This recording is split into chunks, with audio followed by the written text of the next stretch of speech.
Hydreigon EX has been one of the most interesting cards to me since it came out in Surging Sparks, and now we might have the perfect partner for it.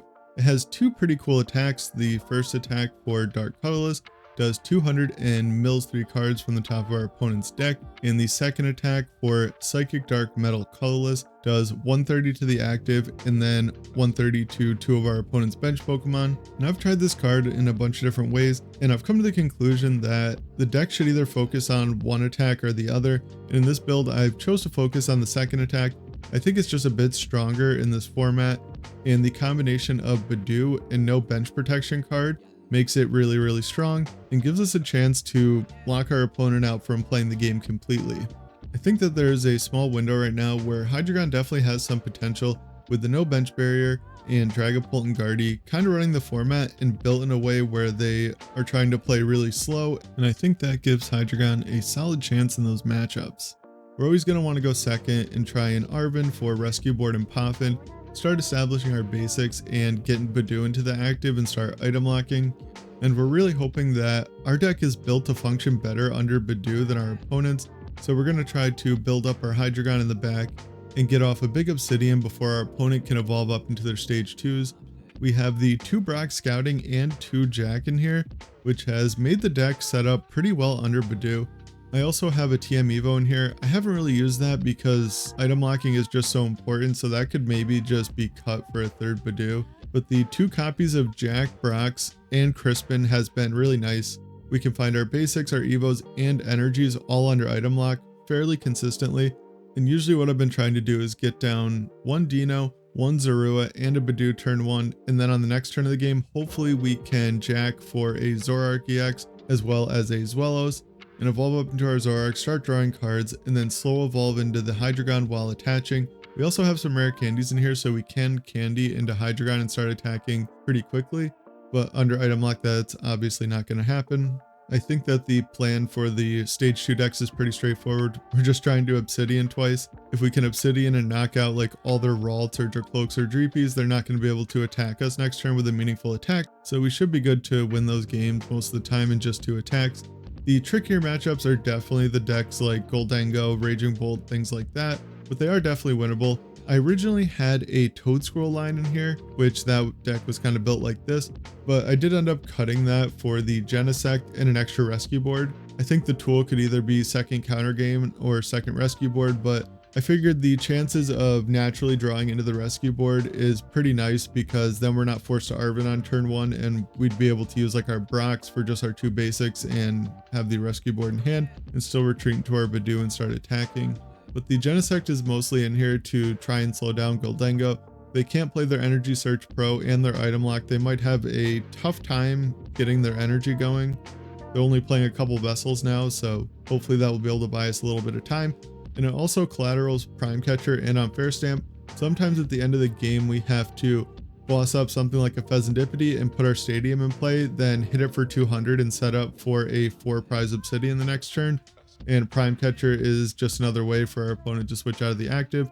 So we're going to want to put it down in those positions. And Unfair Stamp, of course, no one likes getting Unfair Stamp, so it is also pretty nice for that. The Stadium just gives basic non-fighting Pokemon 1 more retreat cost. That doesn't bother us really at all because we have Pecharunt to get our Hydreigons or whatever into the active spot, and we're just not going to put it in play early game, so it's never going to stick our Budew or anything in the active. And we've got the 2 Crispin and the Psychic and the Metal in here.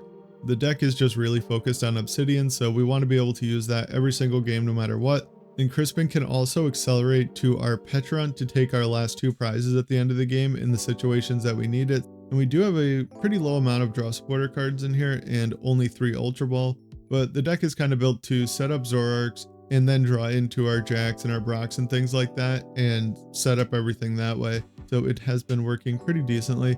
I definitely wouldn't mind like a 4th Iono and maybe like a Morty's or a Research or something like that, but the deck is already running kind of thin lines of everything with only the 3/2/2 Hydreigon and 2/2 Zoroark, so I couldn't really find space for that. And I think this is probably the first time I've actually played the Binding Mochi in a Hydreigon deck, but Fez is just so prominent now, and I think Binding Mochi is slightly better than like a Vitality Band because it lets us knock out Fezandipiti, but it also lets us knock out things like Raging Bolt. We've got the 2 boss and 1 counter catcher in here.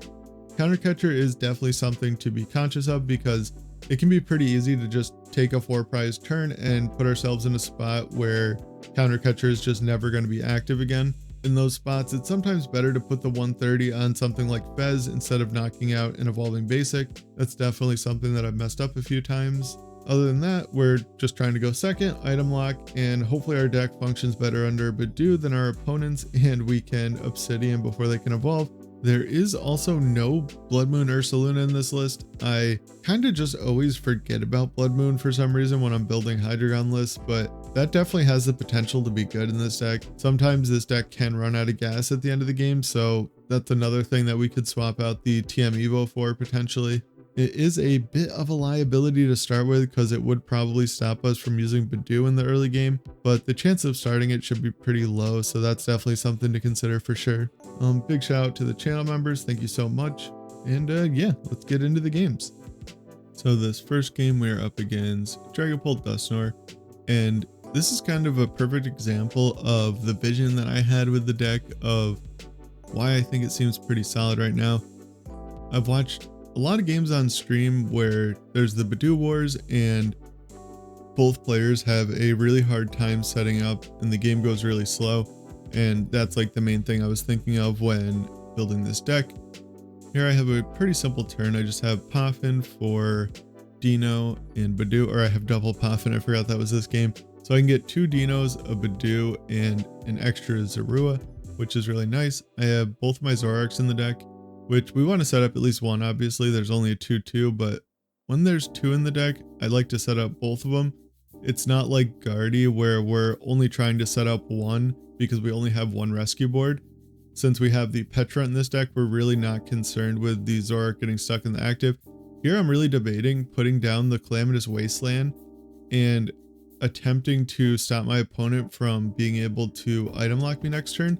I was thinking the Calamitous could either stick the Dreepy or force them to burn one of their energy attachments using Rescue Board and Attach Retreat, but I decided not to go for that. I don't think I'm going to be doing anything crazy next turn anyway. I didn't get an energy attachment. My hand is not the greatest. I can't like Candy Hydreigon and Colress for Neo Upper, so I decided to just accept the item lock. My hand is pretty well set up for it. So I evolve into the Zoroark. This is kind of an awkward trade here. I do decide to get rid of the counter catcher since my opponent did not evolve into any Dracloak, so I'm hoping that I won't really ever be behind in this game, that I'll just be good to go. I evolve to the Zweilous in the second Zoroark. Now I can pretty much just get rid of the Colress. There's still a little bit of worry getting rid of that, like if I were to get Iono'd, I would probably want access to the Colress again, but yeah, I don't attach the Neo Upper energy because for all I know, the opponent has a Dusknoir in hand, and if I attach the Neo Upper, they could just Dusknoir my Zweilous, and not only are they knocking out my only stage 1, but they'd be taking out my ace spec. So yeah, we definitely don't want to put that into play. This is one of the more awkward, like trades do get a little bit awkward in this deck at the beginning of the game, but towards the end of the game, it tends to be a little bit more obvious. And it's still kind of a weird decision with this hand. I really want to get rid of the Deino, but I don't know, I might need that. I don't know if I'm going to find my Hydreigon to evolve, so I don't want to get rid of that yet and get Dusknoir like I said. But we do end up getting the Brax Scouting, so now I can evolve safely and attach the Neo Upper energy. I should definitely attach the Counter Gain here, but I don't. I'm not really too sure why I didn't attach that. I remember thinking about it at the time, and I don't know, I didn't really have a good reason. It doesn't end up punishing us luckily, but this works out completely perfectly. We kind of want our Budew to be the first one knocked out in these scenarios so that our counter gain is alive. But yeah, now I could trade away the Crispin. I don't really need that. I don't even know if the Psychic's in the deck. I didn't check the prizes as well as I probably should have. But yeah, I can attach the Dark, the counter gain. I do specifically attach the Dark so that if the situation were to arise, I would technically have the chance to get off an Obsidian with another Hydreigon. But yeah, here I'm just once again debating benching the Deino. I don't know how to say Pokemon names. But yeah, we just are able to boss the Dreepy and take out everything of importance here. Which, this is exactly what I'm hoping happens against these decks. So I'm always pretty happy when the games go like this. But now my opponent does have access to items, and the game is definitely not over yet by any means. If there was a chance for me to get a Pecharunt and put it down, I definitely would have, but I don't think I really ever had a good opportunity to do that. And now my opponent counter catchers the Zoroark without the board on it, and luckily they can't disrupt my hand, which actually I don't know if that really matters, but here I almost do something really stupid and play the Crispin, forgetting that my Counter Gain isn't live anymore. If both my Psychic and Metal weren't in my hand, I probably would have pretty stupidly played that.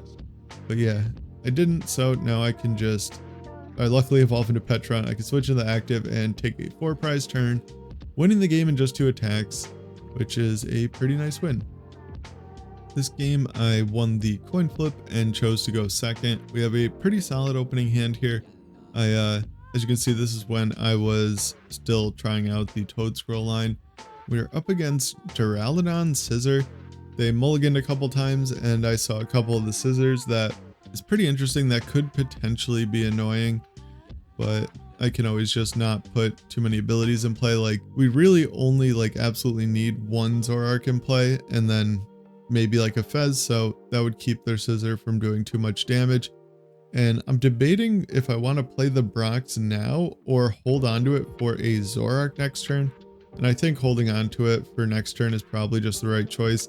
The only thing that I was a little bit worried about is my opponent having evolve into Archaludon boss attach. I think they only have 1 metal in the discard, but they actually did have all that. Now that I see their hand go in the discard pile, I'm not really too sure why they didn't do that. But yeah, the ladder has been pretty weird since they did that update where they shut it down, and I don't remember exactly what rank this person was, but I remember thinking that they were a lot lower of a rank than I should probably be playing. Like, I'm almost RCS. I don't know. I gotta force myself to play more games. I think it takes 50 something games to, oh, they just didn't have enough energy in the discard. That makes sense then. Yeah, I think it takes 50 something games to get to Arceus. Even if you win them all, it might be 45. And I just don't really end up playing that many games.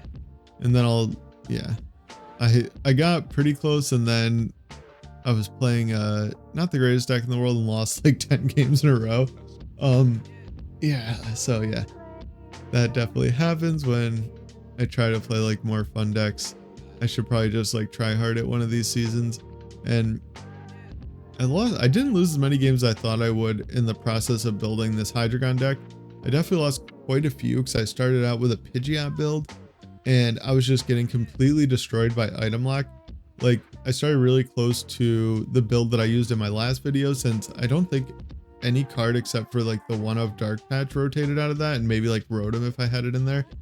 But so I started with that and ended up adding more and more of these Jacks and Brox and stuff like that, just trying to function under item lock. And yeah, here I do promote these Zweilous, or the Deino. I was really just hoping to be able to get into a rare candy. I used the trade first since it only draws me 2 cards, and I was hoping to use it and then draw into a way to shuffle my deck. And now I can draw 3 with the Fez, because I did just put two or 3 rare candy to the bottom of the deck. I can't remember how many it was, but there was definitely at least 2 rare candies shuffled to the bottom with that Iono. So I wanted to draw cards in that order. I think it made the most sense. And now I just choose to boss up their Duraludon and hit it or item lock them with the Budew. I think I saw a Prime Catcher in one of their mulligans, so that's the main reason I'm item locking here. And all the other Pokemon have either free retreat or only 1. They had no energy in the discard pile, so bringing this up and item locking seemed like the way to go. And this also makes it so now I should have a pretty decent chance of getting off a solid Obsidian here. We do end up drawing into Crispin. Now I'm just trying to remember if if I have two different types of energy in the deck or not. I think that my Psychic is prized. I think I was mixing up the games there. I'm pretty sure this is the one where my Psychic is prized, so I super rod first, and luckily I did that because, yeah, as you can see, the Psychic's not in the deck. I'm trying to figure out which energy to put in the hand. I've been trying to keep the extra types of energies when I'm using the Neo Upper. Like I said in the last game, now I have like some kind of potential to get off an Obsidian with a second Hydreigon if I draw the Psychic out of the prizes. And here I just do 130 to the active and also put 130 onto the Archaludon and knock out their little guy. I can't remember the name of that Pokemon, the Relicanth, that's what it's called. I should have knocked out one of the scissors here, I'm pretty sure, because the Scythers have the potential to evolve into Pokemon that can't be knocked out with Obsidian. So I think that was a little bit of a mistake. I don't know why. I think at the time I was for some reason thinking that he was going to be able to knock me out by copying the Metal Defender with the Relicanth's ability, but it does 10 for every damage counter on it plus 80, not 20 for every damage counter plus 80. That would be absolutely insane. But yeah, now we are down to 4 prizes. I'm going to knock out this Archaludon for 2 prizes, and then I'm hoping to be able to finish off the game with a second Obsidian, knocking out 2 bench Pokemon. Yeah, there I was thinking about bossing. I did everything in a really weird order that turn because I for some reason thought that I had game with a boss on Fezandipiti and Obsidian. I don't know why I thought that. I was like totally convinced of it until I started playing out my turn. That's why I promoted the Hydreigon and not the Budew. I kind of forgot that happened, but yeah, that was pretty silly. And we are left though with a full HP Hydreigon because our opponent knocked out our Fez. I think if they had just hit into the Hydreigon last turn, we'd be in a pretty tough spot here. And yeah, you can see this is when I was still playing the Ends Reshiram. But I did end up just taking that out. It's just too much of a liability to start it, first of all. So I was thinking that if I started, it'd be fine because I could get Pecharunt and Rescue Board, but that's just such an extra combo to need on the rare occasion that I would start it. And I think the chances of attacking with it are pretty slim. And most of the time that it would be good to attack with, the Pecharunt would be just fine to attack with. So yeah, there was a lot of factors that went into me taking that out. And my opponent does get a really solid turn here where they evolve both of their scissors. I was hoping that they just couldn't evolve both of them. Like they'd have to leave at least one Scyther and one Duraludon unevolved. And yeah, I'm in a pretty tough spot here. I remember being like super confident the turn before this, and then this turn happened. I was like, oh, I could just pretty easily lose this game. That's not good. I think there's like a couple things that I could do here. I could try and... No, there's really not that many things I could do. I remember at the time I was thinking that I could bring up the Scissor and do 130 to that and a couple of the bench Pokemon, but we know that they have an Archaludon in hand, so I definitely don't want to do that. I could Pecharunt up into my Deino and then retreat it into Budew and also boss up the Fezandipiti and item lock them for a turn. And I think that that is what I end up doing here, if I remember correctly. I think that's the best play. This turn took me forever to figure out because this is kind of a bit of a tough decision of what exactly I should do. I was thinking about hard retreating the Hydreigon, but maybe it's not as tough of a decision as I originally thought at the time. In hindsight, this probably is just the only option. I have to Itchy Pollen and hope that they can't retreat it, I guess. I don't really know what else I can do here. This could potentially leave me in the awkward spot of if they can retreat this and then Metal Defender, but I remember thinking that I do have my Counter Catcher in the deck, so I would hopefully be able to draw the Counter Catcher. I have my second Zoroark in hand, and I also have Night Stretcher to get Fezandipiti if they are able to retreat the Fez and knock out the Budew. but they just end up researching away double boss, which kind of sucks, and just conceding. Maybe they forgot they were item locked and they were hoping to hit the prime catcher perhaps. I don't really know what was going on there, but we do end up winning that game. I was having pretty decent luck against Archaludon with this deck. Like the main deck that I was having problems with was Gholdengo, but I did never play into it with the Genesect in the deck. And I think that that should help quite a bit, because if we're ever able to just get 2 Obsidians off onto 3 of their Gholdengos, we can take a 6 prize turn. And there's just like some other plays we can set up. We could also get lucky with mills against Gholdengo. Like if we hit probably like 2 superiors, I think we'd probably be in a pretty good spot, especially with the Genesect slowing them down. And like I said, if Guardy or Dragapult draws well enough where they can evolve up into their stage 2s before we can attack, those games can definitely get pretty tough. They're still winnable for sure though. I was beating Dragapult at least pretty consistently before rotation with Hydreigon by just hitting into a Dragapult for 200 with the mill attack and then doing the Obsidian attack to knock it out, while also setting up other stuff or knocking out like their cloaks for their draw and stuff like that. And especially with the Dusknors, they usually have to give us a prize or 2, and that usually makes it so we can finish out the game at some point with Pecharunt or just the first attack on Hydreigon. But yeah, that was Hydreigon. If you like that video, definitely check out this video here. And I have a whole playlist about Learn the TCG where I go over like sequencing and prize mapping and all types of stuff, so check that out. Like or dislike, comment, and subscribe. Take care and have a good one.